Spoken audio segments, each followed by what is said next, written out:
सभी चिंतनशील बंधुओं को मेरा अभिवादन। मेरे चैनल अमृत विचार में एक बार फिर आप सभी का हार्दिक स्वागत है। सबसे पहले जिन लोगों ने मेरे चैनल को सब्सक्राइब किया है उन सभी का बहुत बहुत आभार, और जिन लोगों ने अभी तक मेरे चैनल को सब्सक्राइब नहीं किया है या जो लोग पहली बार मेरे चैनल से जुड़ रहे हैं, कृपया मेरे चैनल को सब्सक्राइब करें, लाइक करें और ज़्यादा से ज़्यादा लोगों को शेयर करें, जिससे मैं इसी प्रकार अन्य जानकारियां ज़्यादा से ज़्यादा लोगों तक पहुंचा सकूं। आज हम बात करेंगे तीसरा प्रकार, जिसे पितृयज्ञ कहते हैं, उसकी चर्चा करेंगे, जानेंगे कि ये क्या होता है। अग्निहोत्र विधि पूर्ण करके तीसरा पितृयज्ञ करना चाहिए।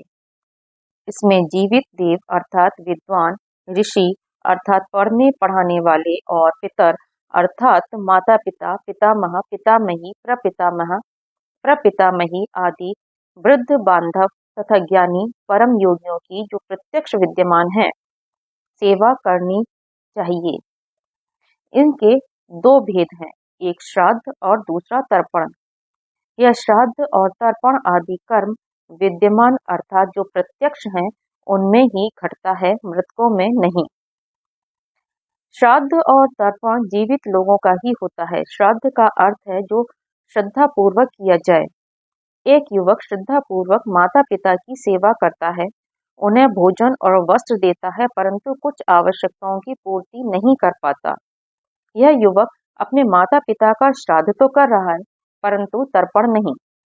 दूसरा युवक अपने माता पिता पर 500 रुपया प्रति मास व्यय कर देता है और उनकी किसी भी इच्छा को अपूर्ण नहीं रहने देता, परंतु मन में हर समय ये सोचता रहता है कि व्यर्थ में मेरे 500 रुपये प्रति मास व्यय हो जाते हैं। यह युवक अपने माता पिता का तर्पण तो कर रहा है, परंतु श्राद्ध नहीं। पितृयज्ञ में जहाँ संबंधी सगोत्र आदि की सेवा शुश्रूषा का विधान है, वहाँ उन विशिष्ट विद्वानों की सेवा सत्कार का भी विधान है, जिनसे गृहस्थों को धर्म, अर्थ, काम और मोक्ष की शिक्षा प्राप्त होती है। वे विशिष्ट विद्वान इस प्रकार हैं। पहला, सोमसदः, जो परमेश्वर की उपासना में स्थित, सोमयज्ञ करने वाले, सोमवल्ली आदि औषधियों की विद्या में निपुण और शांति आदि गुण वाले हैं, वे सोमसदः कहलाते हैं।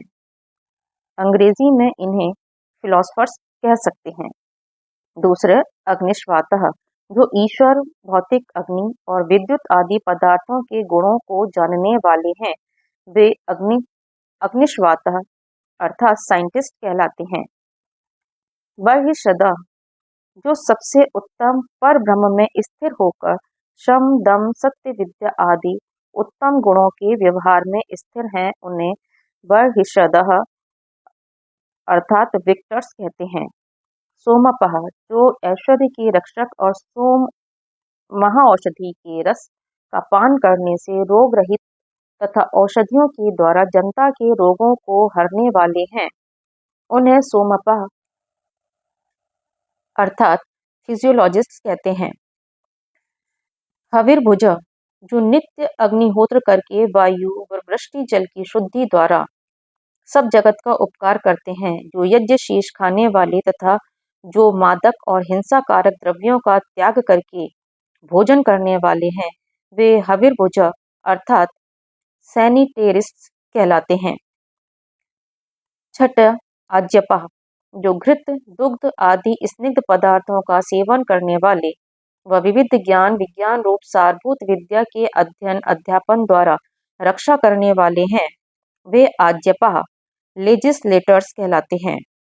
सातवां, सुकालिनः, ईश्वर, धर्म और सत्य विद्या के उपदेश में जिनका समय व्यतीत होता है अथवा जो काल का सदुपयोग करने वाले एवं समय को पहचान कर यथोचित कार्य करने वाले हैं, उन्हें सुकालिनः कहते हैं अर्थात प्रीचर्स कहते हैं। यमराजः, जो पक्षपात को छोड़ के सदा दुष्टों को दंड और श्रेष्ठों का पालन करने वाले न्यायकारी हैं, वे यमराज या न्यायाधीश जजेस कहलाते हैं। प्रत्येक गृहस्थ को प्रतिदिन भोजन करने से पूर्व इन पितरों का श्राद्ध एवं तर्पण अवश्य करना चाहिए। धन्यवाद।